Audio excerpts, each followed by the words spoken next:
नमस्कार दोस्तों, मैं नालंदा एकेडमी से महेंद्र शुक्ला और आज पुनः लेके आए हैं इतिहास सीरीज के अंतर्गत पुरातात्विक शोध। तो आइए, पुरातात्विक शोध। तो आपको याद हो, जब हम इतिहास जानने के शोध बता रहे थे तो पुरातात्विक शोधों के बारे में कुछ हमने आपको बताया था। तो इतिहास जानने के साधनों में दोस्तों जो पुरातात्विक शोध है, आपको बता दें, ये सबसे पहले तो आपको बता दें ये सर्वाधिक महत्वपूर्ण है। आप जानते हो उस समय अपनी क्या हो चुकी थी दोस्तों, चर्चा हो चुकी थी कि ये पुरातात्विक शोध क्या है, सबसे ज्यादा इंपॉर्टेंट आपके क्या है आते हैं। यहाँ ऐसा बताया जाता है कि जहां ऐतिहासिक साक्ष्य समाप्त होते हैं, ऐतिहासिक साक्ष्यों का काम समाप्त होने लगता है, वहां पुरातात्विक साक्ष्यों का काम क्या है दोस्तों, स्टार्ट हो जाता है। तो सबसे पहले ये देखें अपन लोग कि पुरातत्व है क्या।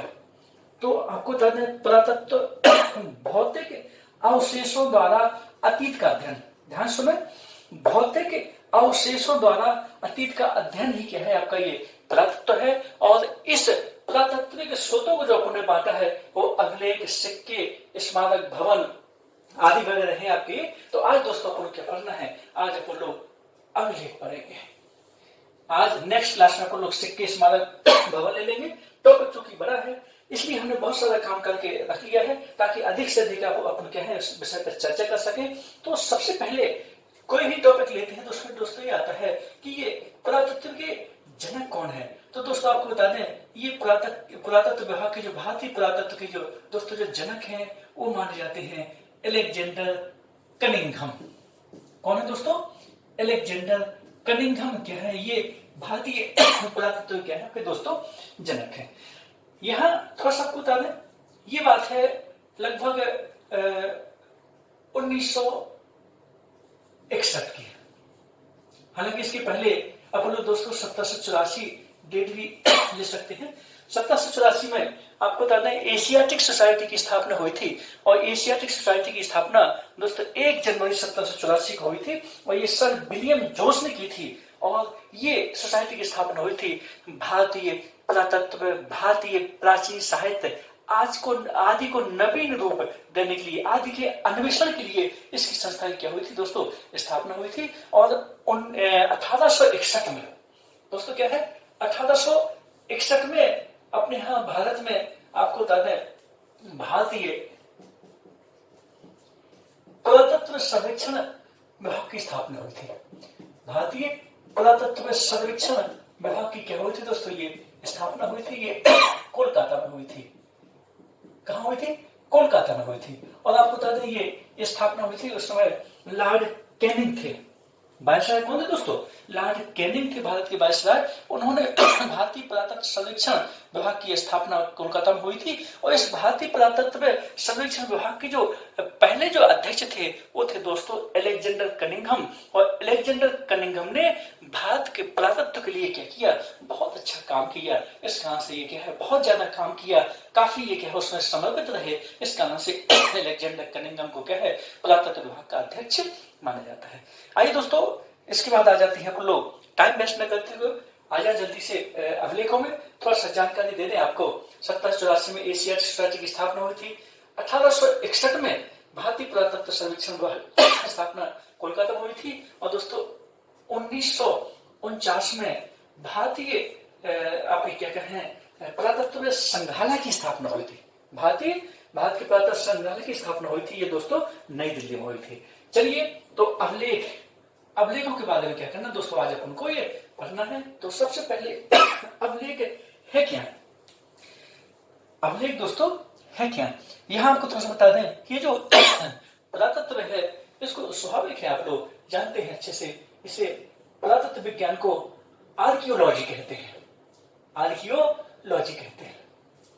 ये जो अभिलेखों के अध्ययन को दोस्तों एपिग्राफी कहते हैं। एपिग्राफी कहते हैं। और दोस्तों जो अभिलेखों में जो लिपि है, कौन सी लिपि है, प्राकृत लिपि है, संस्कृत लिपि है, कौन सी लिपि है आपकी, इस लिपि का जो अध्ययन है उसको कहते हैं टेलियोग्राफी। टेलियोग्राफी ऐसा सुने। पुरातत्व विज्ञान को आर्कियोलॉजी और आपके अभिलेखों के अध्ययन को एपिग्राफी और अभिलेखों में जो लिपि है उसके अध्ययन को बोलते हैं पेलियोग्राफी। ये थोड़ा सा आपको ये ध्यान देना पड़ेगा। इसके बाद में पढ़ेंगे वो लोग सिक्कों के अध्ययन को न्यूमिस्मेटिक भी कहते हैं। जब नेक्स्ट क्लास में सिक्के पढ़ेंगे तो वहां और चर्चा करेंगे। चलिए दोस्तों, अपन लोग क्या होते हैं वापस आते हैं। अब यहाँ जो अभिलेख होते हैं दोस्तों, अभिलेख क्या है? अभिलेख जब किसी ठोस सतह पर करके टंकण विधि द्वारा क्या है कोई बात लिखी जाती है, उसे कहते हैं अभिलेख। और ठोस सतह दोस्तों कोई भी हो सकती है, पत्थर भी हो सकता है, काष्ठ भी हो सकता है, इसके अलावा कोई धातु वगैरह भी हो सकती है। तो अभिलेखों में दोस्तों क्या करेंगे, अभिलेखों के अंतर्गत आता है अपन लोग क्या करेंगे, शिलालेख, शिलालेख के बाद स्तंभ लेख, स्तंभ लेख में आप लोग उसके बाद ताम्रपत्र लेख भी दोस्तों करेंगे। इसके बाद मोतियों मोहरों पर भी लेख वगैरह आपके ये है ना, ठीक है। यहाँ थोड़ा सा पता है, अपने यहाँ भारत में जो सबसे जो पुराने जो लेख मिले हैं वो सिंधु सभ्यता में मोहरों मोतियों पर लेख मिले हैं। चूंकि वो पढ़े नहीं गए, ध्यान रहे, चूंकि वो पठनीय नहीं है, उनके साथ वार्तालाप नहीं हो पाया। इस कारण से क्या है दोस्तों, अपने भारत के सबसे पुराने अभिलेखों की श्रेणी में अशोक का नाम आता है कि अशोक के अभिलेख क्या है, सबसे पुराने अभिलेख हैं। यहाँ दोस्तों ये भी क्वेश्चन आता है कि विश्व का सबसे पुराना अभिलेख कौन सा है? तो दोस्तों हमने पहले ही लिख के रखा है, ये जो बोगज कोई का जो अभिलेख है, ये दोस्तों ये विश्व का सबसे पुराना क्या है, आपका ये अभिलेख है। किसका है? ये विश्व का है, विश्व का सबसे पुराना अभिलेख है। ये दोस्तों जो बोगज कोई अभिलेख है ये मिला है एशिया माइनर में। कहा मिला है ये? Asia minor. और एशिया माइनर आपको बता दें ये तुर्की है। कौन सा देश दोस्तों? ये तुर्की देश है आपका। ये एशिया माइनर में क्या मिला है? और दोस्तों इसका समय भी आपका परीक्षा में आता है। समय है दोस्तों ये 1400 BC, 1400 BC में है। इसकी विशेष बात क्या है? पहली बात, विश्व का सबसे पुराना अभिलेख है बोगज कोई का एशिया माइनर का अभिलेख, ठीक है ना। और इसके अलावा इसमें कुछ भारतीय देवताओं के नाम क्या है किए मिलते हैं, जैसे कि दोस्तों इंद्र मिलता है, मित्र मिलते हैं, वरुण मिलते हैं और एक नासप्त मिलते हैं। नासप्त का मतलब कहलाता है अश्विनी कुमार। नासप्त का मतलब है आपका ये अश्विनी कुमार है। और अश्विनी कुमार आपके ये आपके क्या कहते हैं विपत्ति के देवता कहलाते हैं वैदिक काल में। वहां चर्चा होगी। फिलहाल ये आपका बोगज कोई, और यही डेट यहीं से ऐसा माना, अच्छा आपको बता दें इस संस्कृत में है, यहीं से माना जाता है वैदिक काल की स्टार्टिंग की डेट मानी जाती है। और वैदिक काल की स्टार्टिंग डेट दोस्तों आप जानते हो ये 1500 BC से क्या होता है, वैदिक काल स्टार्ट होता है। चलिए, तो ये विश्व का सबसे पुराना अभिलेख बोगज कोई का एशिया माइनर का, तुर्की का, जिसमें 4 भारतीय देवताओं के नाम। आज हमें क्वेश्चन आता है कौन कौन से देवताओं के नाम है, ये कब का है, कहाँ है। अब दोस्तों ये दूसरा लिखा है, क्वेश्चन उठता है कि भारत का सबसे पुराना अभिलेख कौन सा है? तो भारत का सबसे पुराना जो अभिलेख मिला है वो मिला है दोस्तों, ये है पिपलहवा का कलशपात्र लेख है आपका, जो आपको थोड़ा सा बता दें, ये उत्तर प्रदेश में है। कहाँ है ये? उत्तर प्रदेश में है। और आपको बता दें ये बस्ती जिला या वर्तमान में एक डिस्ट्रिक्ट बन गया है यूपी में, सिद्धार्थनगर। सिद्धार्थनगर जिले में क्या है ये पड़ता है। कहीं बस्ती जिला भी आपको क्या है ये दोस्तों मिलता है। ये 500 BC के आसपास का है। समय क्या है दोस्तों? 500 BC के आसपास का आपका क्या है ये अभिलेख है। तो पिपलहवा का कलशपात्र लेख, ध्यान करें, ये भारत का सबसे पुराना अभिलेख है, ठीक है ना। और विश्व का सबसे पुराना अभिलेख है बोगज कोई का, आपका एशिया माइनर का बोगज कोई का लेख, यानी कि तुर्की का, जिसमें भारतीय देवताओं को क्या है दोस्तों ये नाम मिलते हैं। अब इसके बाद आपको बता दें ये नीचे लिखा है सहगोरा महास्थान। ये जो पिपलहवा सहगोरा महास्थान, आपको बता दें सहगोरा महास्थान ये लगभग 400 BC के आसपास के हैं, 4वीं सदी BC के आसपास के लेख हैं। ये चंद्रगुप्त मौर्यकालीन है, ये बंगाल में मिले हैं। और ये क्वेश्चन आता है अशोक के पहले के भारत में कौन कौन से अभिलेख हैं? तो अशोक के पहले पिपलहवा का कलशपात्र लेख, सहगोरा महास्थान जो बंगाल में है, ये तीनों अभिलेख हैं दोस्तों अशोक के पहले हैं। लेकिन चूंकि अशोक के अभिलेख क्या है पहले पठनी है, इस कारण से क्या है उन्हें भारत के सबसे पुराने पठनी अभिलेख क्या है कहते हैं। तो दोस्तों आ जाइए थोड़ा सा यहाँ अशोक के और उनके अभिलेख के बारे में हल्की सी चर्चा हो जाए।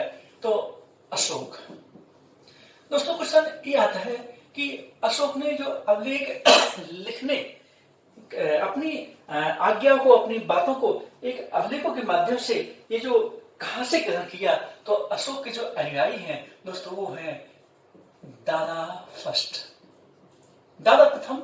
आपको बता दें ये ईरान के शासक थे और ये 5वीं सदी बीसी में दोस्तों ये हो गए हैं। ये इन्होंने ये प्रेरणा ली थी, दादा प्रथम से क्या है, ये प्रेरणा मिली थी अशोक को अब लिखने की।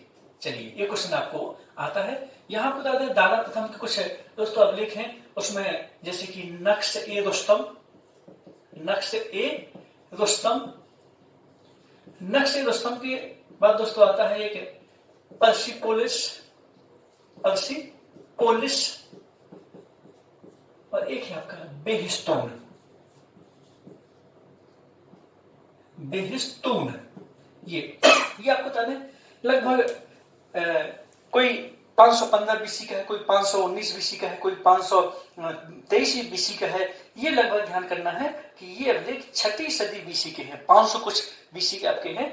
और इन अभिलेखों में मालूम क्या मिलता है, इन अभिलेखों में दोस्तों बता दें इसमें एक शब्द मिलता है जैसे कि मान लीजिए गदर, सतगु, सिंध, मतलब ये 3 शब्द मिलते हैं कि गांधार, सप्त सिंधु और हिंद, मतलब पश्चिमोत्तर भारत। ये क्षेत्र क्या थे, ये डेरियस फर्स्ट के कब्जे में थे आपके। ये अभिलेख कुछ भारतीय क्षेत्रों का वर्णन करते हैं। और दोस्तों आपको बता दें डेरियस फर्स्ट के साम्राज्य में 23 प्रांत थे और भारत का जो भाग था उसका 20वां भाग जो था, 20वां प्रांत भारतीय साम्राज्य था उनके यहाँ। चलिए दोस्तों, तो अशोक ने अभिलेख लिखने की प्रेरणा किससे ग्रहण की, ये डेरियस फर्स्ट की, ये यहाँ पर आ गए। चलिए इसके बाद आप आगे आते हैं। यहाँ क्वेश्चन ये है, अभी क्वेश्चन हम वैसे आपको बता दें जब अशोक पढ़ेंगे ना तो अशोक के अभिलेखों के बारे में विस्तृत चर्चा होगी, लेकिन अशोक के जो अभिलेख है ये आपको थोड़ा सा बता दें, ये जो भाषा किसमें है, प्राकृत भाषा में है। किसमें दोस्तों, प्राकृत भाषा में है। जो लिपि है, जो लिपि है वो दोस्तों क्या है, ब्राह्मी, ये अधिकांश है। फिर तो आपको बता दें ये खरोष्टी भी है, कौन सी दोस्तों, खरोष्टी भी है। फिर आपकी ये अधिमाई की भी है और एक है दोस्तों ग्रीक। क्वेश्चन आता है अशोक के अभिलेख ये ब्राह्मी क्या है, लिपि है, तो ये भाषा भी चलती है साथ में, लिपि भी है आपकी। तो प्राकृत भाषा और ब्राह्मी, खरोष्टी, अधिमाई इसमें आके है आपके लिपि में है। यहाँ अधिकांश जो अभिलेख है वो ब्राह्मी लिपि में है, प्राकृत भाषा में है। यहाँ आपको बता दें कि अभिलेख आता है आपका ये अशोक का सारे कुना, सारे कुना है दोस्तों। ये कंधार से मिला है, ये द्विभाषी है।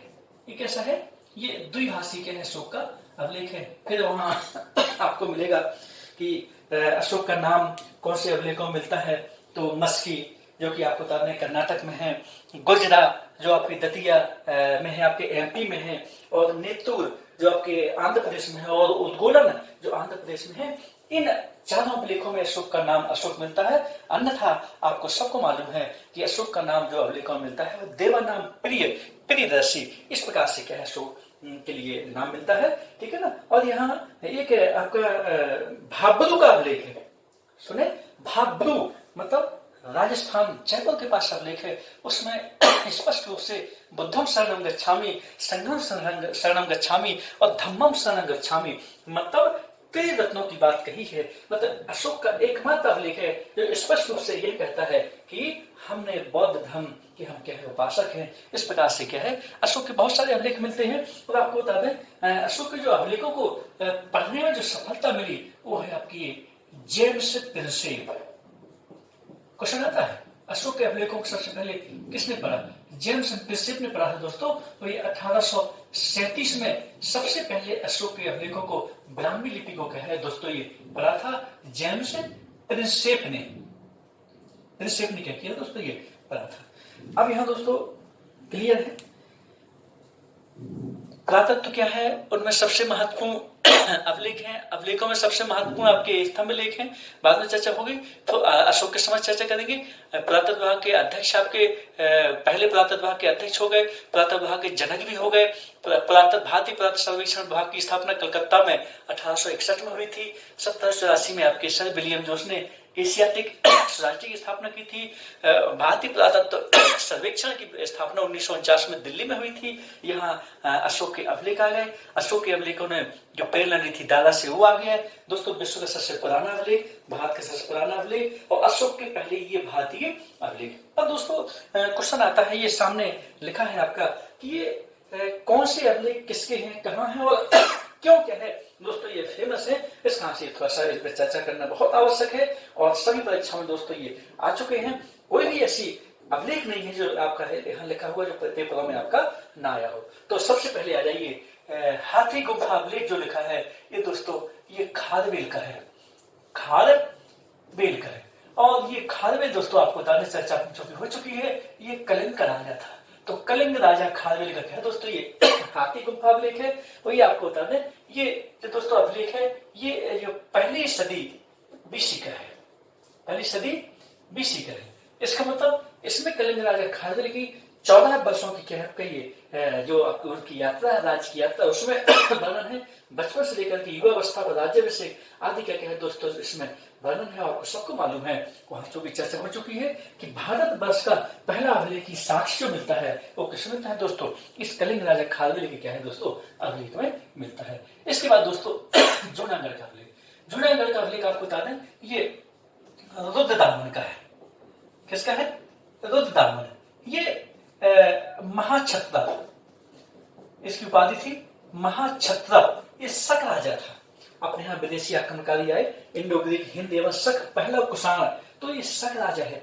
और ये अभिलेख दोस्तों बता दें लगभग 150 ईस्वी का है।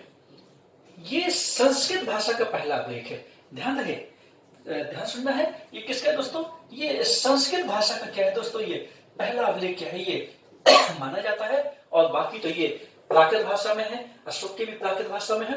संस्कृत का पहला अभिलेख कौन है, शक महाक्षत्र रुद्रदामन का जूनागढ़ अभिलेख। जूनागढ़ में दोस्तों आपको बता दें चंद्रगुप्त मौर्य द्वारा बनाई गई सुदर्शन झील का भी क्या है इसमें उल्लेख आता है कि किस प्रकार चंद्रगुप्त मौर्य के सौराष्ट्र के प्रांतपति यानी कि गुजरात, सौराष्ट्र के प्रांतपति ने जो सुदर्शन झील का निर्माण किया था, उस प्रांतपति का नाम जो था वो था पुष्यगुप्त वैश्य, उसने बनवाया था। और वो है झील पर, उस झील पर, उस सुदर्शन झील में अशोक ने बांध बनाकर नहरें निकलवाई थी, वही बांध टूट गया था। तो रुद्रदामन ने क्या किया था, बिना जनता से टैक्स लिए उस सुदर्शन झील का पुनर्निर्माण करवाया था। तो ऐसा वर्णन भी आपका रुद्रदामन के जूनागढ़ अभिलेख में है। जूनागढ़ दोस्तों गुजरात में है, गिरनार पर्वत के पास है आपका जूनागढ़ अभिलेख, गुजरात में है। चलिए अब यहाँ जूनागढ़ अभिलेख और भीतरी अभिलेख ये दोस्तों आपको बता दें ये स्कंदगुप्त का है। ये गुप्त शासक है स्कंदगुप्त, जिन्हें देश का रक्षक भी कहते हैं। और आपको बता दें जूनागढ़ अभिलेख में भी वही वर्णन है कि इनके समय फिर से सुदर्शन झील टूट गई थी, तो स्कंदगुप्त ने उसका निर्माण करवाया था। और इन अभिलेखों में आपको बता दें इनमें हूण आक्रमण का उल्लेख है। हूण एक बलवान असभ्य जाति थी और हूण आक्रमण का सबसे पहले जो हूण आक्रमण हुआ था दोस्तों वो स्कंदगुप्त के समय हुआ था, गुप्त काल में हुआ था। और इन हूण आक्रमण का क्या है इस अभिलेखों में वर्णन है। जूनागढ़ स्वाभाविक है, गुजरात में है। और दोस्तों भीतरी कहाँ है, ये कानपुर के पास एक स्थान है भीतरी, वहां पर क्या है ये अभिलेख है। चलिए तो ये 5वीं सदी ईस्वी का है, ध्यान रहे स्कंदगुप्त क्या है 5वीं सदी ईस्वी की थे, बाद में चर्चा होगी। तो आपका ये 5वीं सदी ईस्वी का है। प्रयाग प्रशस्ति है, ये प्रयाग प्रशस्ति आपको बता दें ये कई लोगों की है, लेकिन मेन जो फेमस है वो प्रयाग प्रशस्ति क्या है दोस्तों, ये समुद्रगुप्त की है। किसकी दोस्तों, समुद्रगुप्त, भारतीय नेपोलियन की है। और ये समुद्रगुप्त की है और ये हरिसेन ने लिखी थी। किस लिखी दोस्तों, हरिसेन ने क्या है दोस्तों ये लिखी थी प्रयाग प्रशस्ति। और ये समुद्रगुप्त को इसमें 100 युद्धों का विजेता दोस्तों कहा गया है। और आपको यही बता दें समुद्रगुप्त की उत्तर भारत की विजय, दक्षिण की विजय, दक्षिणपथ विजय, आर्यावर्त का अभियान आदि विजयों का क्या है उल्लेख है। और बहुत बड़ी प्रशस्ति है, संस्कृत भाषा में है। लेकिन ध्यान रहे ये इस स्तंभ लेख में सबसे पहले अशोक ने लिखा था। आपको बता दें ये अशोक ने लिखा था, कौशाम्बी में था, बाद में प्रयाग में स्थान पर आपका आया, अशोक ने उसमें लिखा था। तो यहाँ क्वेश्चन आता है कौन कौन सी भाषाओं में है और आपकी क्या है किन किन संबंधित है। तो सबसे पहले दोस्तों ये अशोक ने क्या किया इसमें लिखा था, तो स्वाभाविक है ये प्राकृत भाषा में है। फिर उसके बाद बहुत सारी जगह में स्वाभाविक है समुद्रगुप्त की है, तो इसलिए है दोस्तों ये संस्कृत भाषा में है। इसी में दोस्तों आपको बता दें बीरबल का अभिलेख भी है तो फारसी भाषा में है, और जहांगीर ने भी कुछ बीच में जगह मिली उन्होंने भी लिखा तो क्या है आपका ये फारसी भाषा में उनका भी अभिलेख है। तो प्रयाग प्रशस्ति से कितने राजा संबंधित हैं, तो क्या करोगे दोस्तों, ये 4 करेंगे, समुद्रगुप्त, अशोक, बीरबल यानी अकबर के समय, और फिर जहांगीर, और भाषा भी आपका आती है तो थोड़ा सा आपको देखना है। ये प्रयाग प्रशस्ति बहुत ही महत्वपूर्ण अभिलेख है, समुद्रगुप्त का है। फिर मंदसौर, ये मंदसौर आपको बता दें मालवा के नरेश यशोधर्मन का है, यशोधर्मन का है मंदसौर अभिलेख है। जानते हो आप लोग मध्य प्रदेश में एक जिला भी मंदसौर है, ये मंदसौर आपको बता दें इसे दशकोदी कहते थे, प्राचीन समय में दशकोदी कहते हैं। रावण की ससुराल भी मंदसौर के है दोस्तों, ये मानी जाती है। तो ये यशोधर्मन में आपको बता दें ये हूण आक्रमण का उल्लेख है कि किस प्रकार यशोधर्मन ने हूण जो आपका आक्रमणकारी था किस प्रकार उसने मेहर कुल को हराया था। किसको हराया था दोस्तों, ये मेहर कुल को हराया था, बाद में कश्मीर भाग गया था मेहर कुल। यशोधर्मन इस बात का उल्लेख करते हैं किसमें, मंदसौर अभिलेख में। आ जाए दोस्तों ग्वालियर अभिलेख, ग्वालियर अभिलेख आपको बता दें ये मिहिर भोज का है, मिहिर भोज। मिहिर भोज दोस्तों ये प्रतिहार वंश के राजा हैं। मिहिर भोज प्रतिहार वंश के सबसे शक्तिशाली शासक आपकी ये माने जाते हैं। इस ग्वालियर अभिलेख में आपको बता दें ये प्रतिहार वंश को राष्ट्रीय राम के छोटे भाई लक्ष्मण का वंशज बताया गया है। और आपको बता दें इसमें किस प्रकार से प्रारंभिक जो आपके प्रतिहार राजा थे कैसे उन्होंने प्रारंभिक आपके जो मुस्लिम आक्रमण क्या किया उन्हें झेला था, कैसे ये वापस किया था, कैसे प्रतिहारी का सफल काम किया था, इस अभिलेख में क्या है दोस्तों ये वर्णन है। आ जाए उदयगिरी अभिलेख, उदयगिरी अभिलेख है आपका राजा भोज, राजा भोज। ध्यान रहे मिहिर भोज है प्रतिहार वंश के राजा, प्रतिहार जो गुजरात राजस्थान के प्रतिहार थे, और राजा भोज है परमार जो मालवा का परमार वंश था उसका क्या है आपका ये राजा भोज का अभिलेख कौन है, उदयगिरी अभिलेख। उदयगिरी आपको बता दें ये विदिशा जिले में मध्य प्रदेश में आपको पड़ेगा। अच्छा आपको थोड़ा बताना है ये राजा भोज बहुत दानी थे, और इनकी मृत्यु के बाद इनके अंत के बाद इस प्रकार से बताया गया है कि अपने यहाँ विद्या सरस्वती सब निराश्रित हो गए थे। तो इसी अभिलेख में संस्कृत में कहा गया है कि अर्धधारा निराधारा निरालंबा सरस्वती और पंडिता खंडिता सर्वे भोज राजे दिवंगते।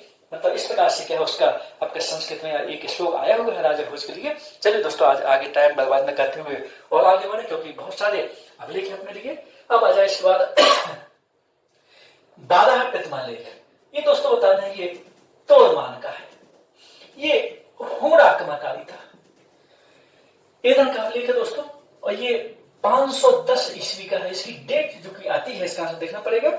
ये आपको बता दें ये सती प्रथा का, सती प्रथा का दोस्तों ये पहला प्रमाण है विश्व का, भारत का सती प्रथा का पहला अभिलेख प्रमाण है कि भारत में सती प्रथा थी। ग्रंथों में तो मिलता है आपका, लेकिन एक अभिलेखों में पहला प्रमाण सती प्रथा का ये एरन दोस्तों आपको बता दें ये मध्य प्रदेश में सागर जिले में पड़ता है आपका। 12 प्रतिमा लेख है आपका तोड़मान का, ये हूण आक्रमणकारी था। इसमें बताया गया है कैसे तोड़मान ने गुप्त वंश के गुप्तोत्तर वंश के एक शासक था भानुगुप्त, भानुगुप्त के समय मालवा पर क्या किया था इसने आक्रमण किया था। और आपको बता दें यहाँ के जो आपके भानुगुप्त थे, भानुगुप्त का जो सेनापति और उसका दोस्त था उसका नाम था दोस्तों गोपराज।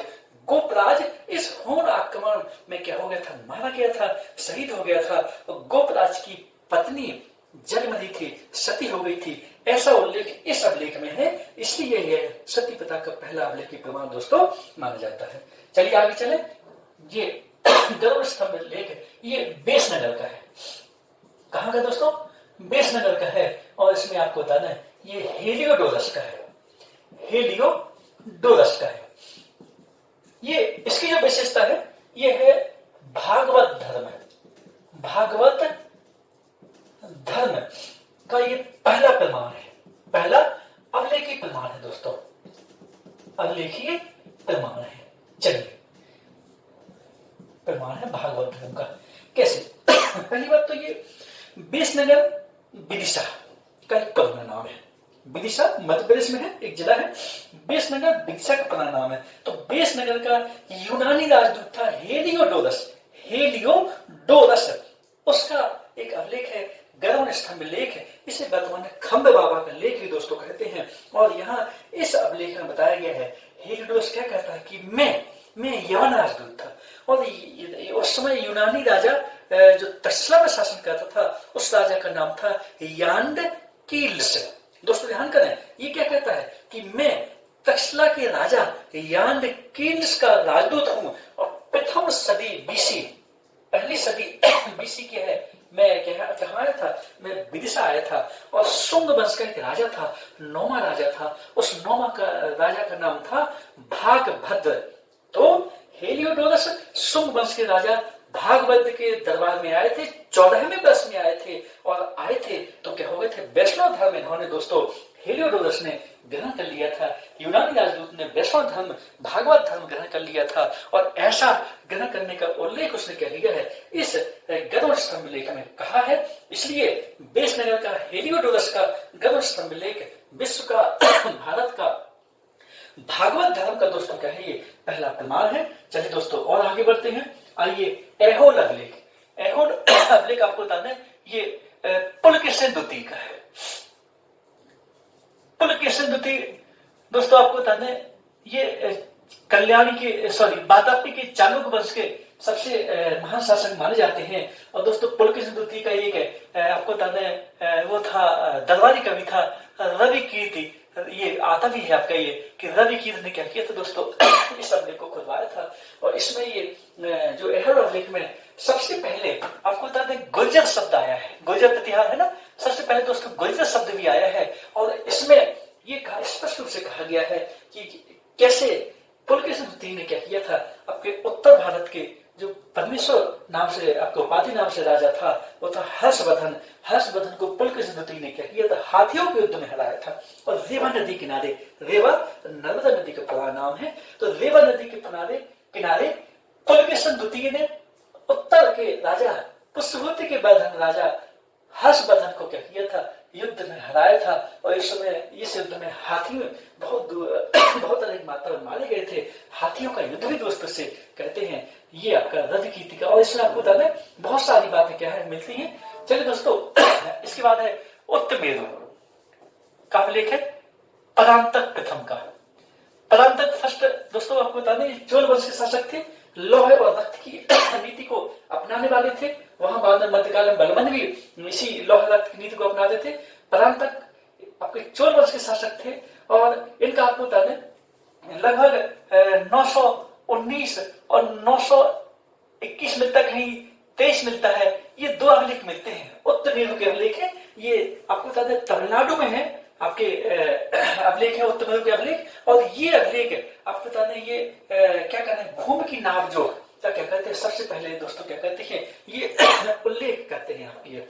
चलिए इसके बाद आ जाए खजुराहो अभिलेख। खजुराहो अभिलेख दोस्तों ये राजा धंग के हैं, जो चंदेल वंश के राजा थे, राजा धंग के हैं। और आपको सबको मालूम है ये जो अभिलेख है ये 10वीं सदी का अभिलेख है, और जो देवनागरी लिपि का पहला अभिलेख ही माना जाता है। दोस्तों ये भी क्वेश्चन आता है कि किस वंशीय राजाओं ने सबसे पहले देवनागरी लिपि में अभिलेख लिखे। हिंदी देवनागरी में दोस्तों लिखी जाती है, तो देवनागरी लिपि में सबसे पहले जो अभिलेख है वो चंदेलों के अभिलेख है, उसमें खजुराहो के अभिलेख है दोस्तों। अब है इसके बाद आपका अयोध्या का अभिलेख, और अयोध्या का अभिलेख है ये धनदेव ने लिखा था। धनदेव ये दोस्तों बता दें, ये धनदेव पुष्यमित्र शुंग का एक प्रांतपति था, और पुष्यमित्र शुंग ने अश्वमेध यज्ञ किया था। इस अश्वमेध यज्ञ का उल्लेख किया गया है किसमें, अयोध्या के अभिलेख में। किसने किया है, धनदेव ने किया है। 2वीं सदी बीसी का है, और आपका पुष्यमित्र शुंग के समय का है। नानाघाट अभिलेख नागानी काल का है। नागानिका आपको बता दें सातवाहन वंश की रानी थी, उसने क्या किया था आपका ये नानाघाट अभिलेख। भूमि दान का भी दोस्तों उल्लेख है, और भारत में सबसे पहले भूमि को दान करने का जो उल्लेख आया है वो दोस्तों सातवाहन वंश में क्या है दोस्तों आपका ये आया हुआ है। फिर इसके बाद है नासिक गुहा अभिलेख, ये वाशिष्ठी पुत्र पुलमावी का है। पुलमावी ये दोस्तों नागानी का सातवाहन वंश के राजा जो पहले वास्तविक संस्थापक थे वो थे आपके सातकर्णी प्रथम। सातकर्णी प्रथम की विधवा थी आपकी कौन, ये नागानिका, ठीक है ना। चलिए, तो नागानिका का अभिलेख है, ये पुना के पास मिलेगा आपको। तो नासिक गुहावले के वाशिष्ठ पुत्र पुलमावी का है, और ये आपको बताना है, ये अभिलेख बताता है कि ये आंध्र का पहला राजा था आपका। आंध्र का क्या था आपका, ये पहला राजा था आपका कौन, ये पुलमावी। देवपारा, देवपारा दोस्तों आपको ये विजय सेन का है। विजय सेन, विजय सेन दोस्तों सेन वंश का है, राजा था। और सेन वंश आपके क्या कहना है, बंगाल में शासन करता था। पाल वंश के बाद सेन वंश के राजा ने शासन किया। और ये विजय पारा सॉरी देवपारा अभिलेख विजय सेन का आपका है। ये आपका क्या है, ये सेन वंश के बारे में क्या है जानकारी बताता है। तो चलिए दोस्तों, जल्दी से पुनः फिर से एक लाइन में आ जाए, बोलो यहाँ पर हमने क्या क्या पढ़ा था। थोड़ा सा बहुत ज्यादा हो गया है, जल्दी जल्दी किया है ताकि टाइम के अंदर क्या हो जाए, अपना पूरा हो जाए। तो देखिए, पुरातत्व स्रोत सबसे महत्वपूर्ण, इसमें अभिलेख सबसे महत्वपूर्ण, और अभिलेखों में अशोक के अभिलेख सबसे महत्वपूर्ण। पुरातत्व विभाग के जनक कनिंघम थे आपके। पुरातत्व विभाग की जो पुरातत्व सर्वेक्षण विभाग की स्थापना 1861 में हुई थी। पहले अध्यक्ष कनिंघम थे, इसलिए जनक कहलाते हैं। अशोक ने अभिलेखों को किससे सीखा, प्रेरणा ली, दारा प्रथम से प्रेरणा ली। अशोक के अभिलेख को सबसे किसने पढ़ा, जेम्स प्रिंसेप ने पढ़ा। फिर इसके बाद अशोक के अभिलेख कौन सी भाषा में है, कौन सी लिपियों में है। ये डेरियस फर्स्ट के जो हकमनी साम्राज्य ईरानी राजा था, उसके 3 अभिलेख है जिनमें भारतीय साम्राज्यों का, भारतीय क्षेत्रों का नाम दोस्तों मिलता है। फिर दोस्तों ये विश्व का पहला अभिलेख आपका जो मिला है, बोगज कोई का अभिलेख मिलता है 1400 BC में दोस्तों मिलता है। 4 भारतीय देवताओं के नाम मिलते हैं। विश्व का सबसे पुराना अभिलेख है। भारत का सबसे पुराना अभिलेख पिपरहवा कलशपात है, यूपी में है दोस्तों, ये 500 BC के आसपास का है। अशोक के पहले के अभिलेख सहिगोरा और महास्थान बंगाल में है, और पिपरहवा यूपी में है। अशोक के पहले माने जाते हैं। बाद में अशोक के पश्चिमी अभिलेख सबसे पुराने भारत के हैं जो पढ़े गए हैं। ये हाथी गुप्ता अभिलेख, कलिंग राजा खारवेल, जूनागढ़ अभिलेख रोहतामन, जूनागढ़ भित्ति अभिलेख स्कंदगुप्त के, प्रयाग प्रशस्ति समुद्रगुप्त की है, मंदसौर अभिलेख मालवा के यशो बर्मन का है, और फिर ग्वालियर अभिलेख क्या है आपके मेहरकुल का है, सॉरी मेहरभोज का है। उदयगिरी अभिलेख दोस्तों राजा भोज का है। इधर 12 प्रथम अभिलेख तोदरमन का है। गरुड़ स्तंभ हेलियोडोरस का है। फिर उसके बाद आपका एहोल अभिलेख पुलकेशिन का है। उत्तरी मेरु अभिलेख परांतक का है। खजुराहो धन का है। अयोध्या धनदेव का है। नानाघाट अभिलेख नागानी का है। नासिक गुहा अभिलेख पुलमावी का है। देवपारा दोस्तों विजय सिंह का है। इस प्रकार से दोस्तों हमें पूरा विश्वास है कि हमारी भावनाएं, हमारा आज का टॉपिक आपके दिमाग में आया होगा, और इसी के साथ ही आप जुड़े रहें और हमें लाइक और सब्सक्राइब करें और आगे बढ़ने के लिए हमें एनर्जी दें। और इसी के साथ ही आज विदा लेते हैं, नेक्स्ट टॉपिक में मिलेंगे, तब तक के लिए नमस्कार, जय हिंद।